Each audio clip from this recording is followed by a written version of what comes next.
آزاد کشمیر میں جوائنٹ عوامی action committee کی کال پر پورے آزاد کشمیر میں پہیہ جام اور شٹر ڈاؤن ہڑتال جاری۔ آزاد کشمیر کے تمام چھوٹے بڑے بازار مکمل طور پر بند، تمام اضلاعی اور بین الاضلاعی رابطہ سڑکات بھی بند۔ آزاد کشمیر کو پاکستان سے ملانے والی تمام انٹری پوائنٹس بھی مکمل طور پر بند ہیں۔ عوام کا عوامی ایکشن کمیٹی پر مکمل اعتماد کا اظہار۔ مظفر آباد شہر مکمل بند، دھیر کوٹ مکمل شٹر ڈاؤن، ہجیرہ میں تمام دکانیں بند، باغ شہر میں مکمل ہڑتال، کاروباری مراکز بند، راولہ کوٹ میں مکمل شٹر ڈاؤن، معمولات زندگی معطل، کوٹلی میں تمام مارکیٹس، دکانیں، کاروباری مراکز مکمل طور پر بند ہیں۔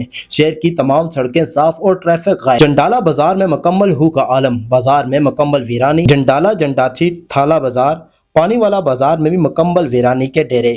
تھوراڑ بازار میں مکمل سکوت، گاڑیاں بھی غائب۔ نیلم ویلی میں ویرانیاں، گلا ہجیرہ بازار میں بھی مکمل ویرانیاں چھائی ہوئی ہیں۔ عوام نے جوائنٹ عوامی ایکشن کمیٹی پر مکمل اعتماد کا اظہار کر دیا۔